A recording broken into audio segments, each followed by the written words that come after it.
Very good morning to all of you students. ऐसे ही मैं आशा करता हूँ कि आप सब खैरियत से होंगे और सभी अपना ध्यान रखने होंगे। बहुत मुश्किल समय चल रहा है और तो आपको थोड़ा सा ये ध्यान रखना है कि बाहर अनावश्यक रूप से आप ना जाएं, घर के अंदर ही रहें और जो भी कोई बाहर से चीज़ आती है उसे प्रॉपरली आप सैनिटाइज करें।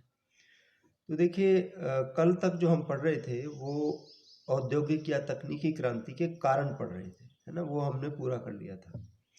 आज जो हमारा टॉपिक होगा डिस्कशन का, वो इंग्लैंड में औद्योगिक क्रांति का विकास किस प्रकार से हुआ, यानी तकनीकी क्रांति का विकास कैसे हुआ।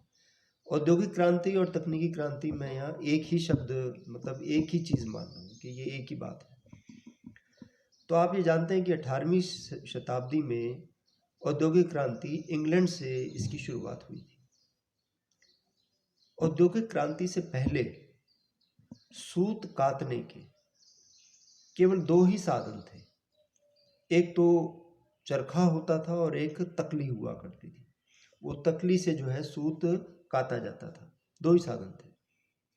लेकिन क्या हुआ कि 18वीं शताब्दी में इंग्लैंड की जनसंख्या में अत्यधिक वृद्धि हुई और ये जो कुटीर उद्योग होता था, कुटीर कपड़ा उद्योग, ये बढ़ती हुई कपड़े की मांग को पूरा करने में सफल नहीं हो पा रहा था।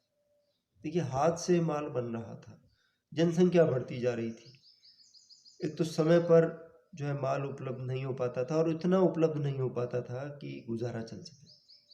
तो क्या हुआ, इसको पूरा करने के लिए, इस कमी को पूरा करने के लिए, वस्त्रों की आपूर्ति के लिए इंग्लैंड ने भारत से कपड़ा लेना शुरू किया, आयात करना शुरू किया। लेकिन धीरे धीरे वो आयात भी बहुत महंगा पड़ने लगा है इंग्लैंड को। जैसे आप जानते हैं कि जो संतुलन है, व्यापार संतुलन, वो तब अच्छा होता है जब निर्यात ज़्यादा हो, आयात कम हो। आयात बहुत ज़्यादा हो रहा था, तो भारतीय उद्योगों को हतोत्साहित करने के लिए और अपने देश में जो उद्योग स्थापित थे उनको बढ़ावा देने के लिए तकनीकी परिवर्तन करने पड़े। अनेक तकनीकी परिवर्तन आए, औद्योगिक परिवर्तन आए और सबसे ज़्यादा जो परिवर्तन आया वो कपड़े उद्योग में आया। वस्त्र उद्योग जो है सबसे बड़ा उद्योग था उस समय। तो धीरे धीरे क्या हुआ कि हाथ से जो किए जाने वाले काम हैं उसमें कमी आ गई, तकनीकी परिवर्तन हुए और इन परिवर्तनों से इंग्लैंड में औद्योगिक क्रांति का श्री गणेश हुआ। तो हम ये जानेंगे कि क्या क्या ऐसी चीज़ें आई, क्या क्या ऐसे परिवर्तन हुए। तो सबसे पहले हम बात करेंगे कपड़े उद्योग के बारे में। हालांकि और भी उद्योगों के में बहुत परिवर्तन आए, लेकिन उस समय जो सबसे इम्पोर्टेंट एस्पेक्ट था वो था टेक्सटाइल इंडस्ट्री। बहुत परिवर्तन, बहुत आविष्कार हुए कि पहले महिलाएं जो है चरखा चलाया करती थी या तकली की सहायता से सूत काता करती थी और इस सूत को बुनकर और खड्डियों पर कपड़ा बुनने का कार्य किया करती थी। तो इस प्रक्रिया में बहुत समय लग जाता था और ज़्यादा माल भी जो है नहीं बन पाता था। तो क्या क्या आविष्कार हुए, सबसे पहले हम बात करेंगे जॉन के की फ्लाइंग शटल की। ये आप नाम आपको याद रखने पड़ेंगे क्योंकि objective type point of view से ये क्वेश्चन बहुत इंपॉर्टेंट है। Objective type questions from this part of the chapter is bound to come, definitely आएंगे ऑब्जेक्टिव टाइप क्वेश्चन। तो जॉन के एक बुनकर होता था, उसने एक मशीन बनाई थी जिसको बोला जाता था फ्लाइंग शटल, यानी उड़न तुरी करघा। उड़न तुरी करघा यानी फ्लाइंग शटल।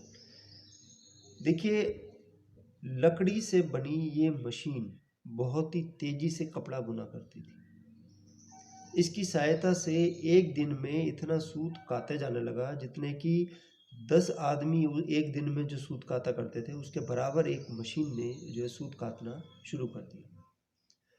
और इससे पहले जितने भी बुनकर यंत्र थे उनमें तानों के बीच बाना लेने का जो कार्य है ये जुलाहे को अपने दोनों हाथों से करना पड़ता था। ताना बाना बुनते हैं ना, आप जानते हैं। तो जुलाहे को दोनों हाथों से करना पड़ता था, जबकि ये कार्य फ्लाइंग शटल मशीन स्वयं करने लगी। एक तो कपड़ा जो है बहुत चौड़ा बुना जाता था और इसके लिए बाना फेंकने की आवश्यकता नहीं थी, और अब 3 गुना से भी ज़्यादा उत्पादन होने लग गया इस मशीन से। फ्लाइंग शटल आपको याद रखनी है, जॉन के इसके आविष्कारक थे और ये 1733 में इसका आविष्कार हुआ था। औद्योगिक क्रांति या तकनीकी क्रांति की शुरुआत 18वीं शताब्दी में ही हो गई थी। ये तो हम कोई सेट डेट इसको हम नहीं मान सकते कि भाई 18वीं सदी में कब हुई एग्जैक्टली, लेकिन इसकी जो बिगनिंग्स थी वो 18वीं सेंचुरी की शुरुआत में ही हो गई थी। दूसरी हम बात करते हैं एक और मशीन जिसका नाम था स्पिनिंग जेनी। स्पिनिंग यानी बुनने वाली, जेनी यानी एक मशीन। ये इसकी डिस्कवरी की थी, इसकी इन्वेंशन की थी जेम्स हारग्रीव्स ने 1764 में। स्पिनिंग जेनी ये क्या करती थी, ये 8 से 10 धागे एक साथ काता करती थी, यानी कम से कम समय में अधिक से अधिक सूत इसके माध्यम से काता जा सकता था। Spinning jenny by James Hargreaves in 1764। इसके बाद हम बात करते हैं एक और मशीन जिसका नाम था वाटर फ्रेम। वाटर फ्रेम की जो इन्वेंशन की थी वो रिचर्ड आर्कराइट ने की थी। रिचर्ड आर्कराइट पेशे से वैसे वो एक नाई था, लेकिन उसने वाटर फ्रेम मशीन बनाई, और ये मशीन पहली ऐसी मशीन थी जो कि हाथ से ना चलकर बल्कि जल शक्ति से चला करती थी। काफ़ी सूत से काता गया, और उस समय जो इंग्लैंड के सम्राट थे जॉर्ज थर्ड, उन्होंने रिचर्ड आर्कराइट को इस उपलब्धि के लिए सर की भी उपाधि से विभूषित किया था। तो एक तरह से रिचर्ड आर्कराइट ने के इस आविष्कार ने महान सूती वस्त्र उद्योग की नींव डाली और आधुनिक कारखाना की जो व्यवस्था थी, फैक्ट्री सिस्टम जो है, उसकी शुरुआत की थी। इसके बाद एक और मशीन के बारे में हम बात करेंगे, और वो मशीन है म्यूल। म्यूल मशीन के जो आविष्कारक थे वो सैमुअल क्रॉम्पटन थे। सैमुअल क्रॉम्पटन 1779 में 1779 में म्यूल मशीन बनाई थी, जो कि रिचर्ड आर्कराइट की वाटर फ्रेम और स्पिनिंग जेनी, ठीक है, स्पिनिंग जेनी को मिलाकर जो है एक ये मशीन बनाई थी। जेम्स हारग्रीव्स ने स्पिनिंग जेनी बनाई थी ना, मैंने आपको बताया था, और रिचर्ड आर्कराइट ने वाटर फ्रेम बनाया था। तो उन दोनों को मिलाकर एक मशीन बनाई गई जिसे म्यूल का नाम दिया, ठीक है। पानी से चलती थी ये मशीन भी, और बहुत तीव्र गति से ये बारीक बारीक धागे काता करती थी। एक साथ बहुत सारे धागे जो है काते जाते थे इस मशीन के माध्यम से।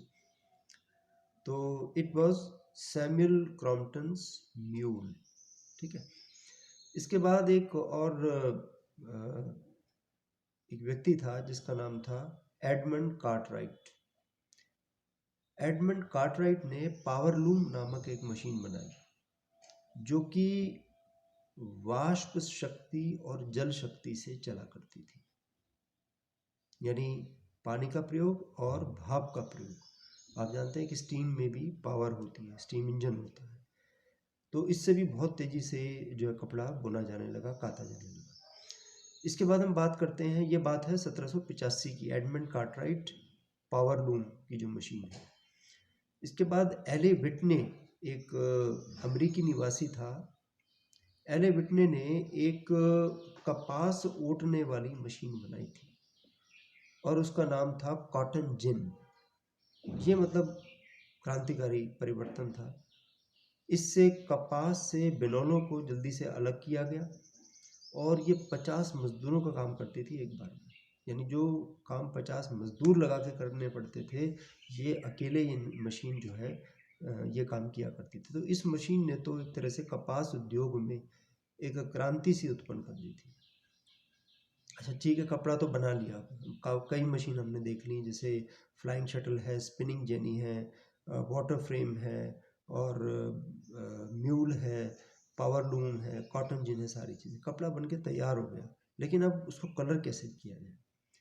तो देखिए, कपड़ों की रंगाई यानी डाई करने के लिए, उस पे छापने के लिए यानी छपाई, और उसे सफ़ेद करने की जो प्रक्रिया है, लीचिंग जिसे बोलते हैं, तो इसके आधुनिक तरीकों की खोज की गई उस समय। और 18वीं शताब्दी के अंत में एक व्यक्ति था जिसका नाम था बेल। बेल ने सिलेंडर प्रिंटिंग नामक एक मशीन बनाई, जिसके द्वारा सूती और ऊनी कपड़ों पर बहुत ही बढ़िया प्रकार से छपाई की जा सकती। ठीक है, प्रिंटिंग मशीन बनाई उसने। इसके बाद हम बात करते हैं वाष्प शक्ति का प्रयोग, use of steam power. As you know, steam में लेटेंट हीट होती है। जैसे आप चाय बनाते हो या पानी उबालते हो, तो अगर उस भाप का एकदम सामना करना पड़ जाए तो फेस बिल्कुल झुलस जाता है। तो आप समझ सकते हो कि उसमें कितनी जो है पावर होती है। तो आप ये जानते हो कि जब 18वीं शताब्दी में औद्योगिक क्षेत्र में बहुत से तकनीकी परिवर्तन हो रहे थे, तो पानी के स्थान पर जल शक्ति का प्रयोग किया जा रहा था। जैसे वाटर फ्रेम, मैंने आपको बताया, एक मशीन हुआ करती थी। लेकिन अब वाष्प से चलने वाली मशीनों की खोज की गई। सूत कातने के लिए, कपड़ा बुनने के लिए, ये सारी तकनीकों के पश्चात भी पानी से चलने वाली जो मशीन थी वो ज़्यादा उपयोगी साबित नहीं हुई, ज़्यादा कारगर सिद्ध नहीं हुई। तो 1705 में एक व्यक्ति था जिसका नाम था थॉमस न्यूकोमेन। न्यूकोमेन ये वास्तव में वैसे लोहार था। इसने वाष्प की शक्ति से चलने वाला इंजन बनाया, उसकी खोज की इसने। लेकिन ये जो इंजन था ये ज़्यादा ईंधन जो है खर्च करता था, और दिखने में भी अच्छा नहीं था, अजीब सा था। तो इस इंजन में सुधार की आवश्यकता उत्पन्न हुई। तो ये जो सुधार किया, ये किया जेम्स वॉट ने। ये वैज्ञानिक था जिसने न्यू कॉमन के इंजन में जो है सुधार किया। और 1769 की बात है जब उसने एक ऐसा इंजन बनाया जो बहुत ही सुंदर था, बहुत उपयोगी था, और ज़्यादा ईंधन भी खर्च नहीं करता था, यानी किफ़ायती था, और it was very practical in approach, बहुत व्यावहारिक भी था। और इस खोज के परिणाम स्वरूप एक नए युग का आगमन हुआ जिसे भाप शक्ति के युग के नाम से जाना जाता है, यानी स्टीम एज एक तरह से। इस इंजन का सबसे पहले जो प्रयोग किया गया था वो खानों में किया गया, माइंस में। ठीक है, और इसका प्रयोग वस्त्र उद्योग में भी किया गया। कोयले की मांग को पूरा करने के लिए खानों से धातुओं को निकालने का काम जो है जोरों शोरों पर उस समय चल रहा था। और जेम्स वॉट ने 1783 में एक ऐसा भी हथौड़ा बनाया जो कि 1 मिनट में 300 बार चोट मार सकता था। ठीक है, एक हथौड़ा भी उसने बनाया। तो इससे क्या हुआ कि लोहे की खानों से लोहा निकालने में काफ़ी आसानी हो गई।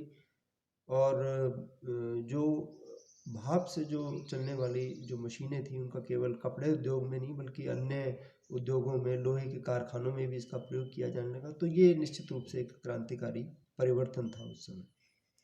इसके बाद हम बात करते हैं बिजली का उपयोग, यूज ऑफ इलेक्ट्रिसिटी। तो यू मस्ट बी वंडरिंग कि इलेक्ट्रिसिटी का प्रयोग कब शुरू हुआ। तो देखिए, कोयले और वाष्प शक्ति के पश्चात धीरे धीरे मनुष्य अपना प्रगति कर रहा था, नए नए साधन खोज रहा था। तो अब कारखानों में वाष्प शक्ति और जल शक्ति के अतिरिक्त प्राकृतिक गैस और कोयले और पेट्रोल की मशीनों का प्रयोग शुरू हो गया। 1870 की बात है कि जब बिजली पैदा करने वाले जनरेटर का आविष्कार किया गया। ये जो है एक बहुत ही क्रांतिकारी परिवर्तन था। अब देशों में भी उन देशों में भी कारखाने स्थापित होने लगे जहाँ कोयले की बहुत कमी होती थी। कोयला भी हर जगह उपलब्ध नहीं होता था। इंग्लैंड में तो था, लेकिन बाकी अन्य देशों में इतना नहीं था।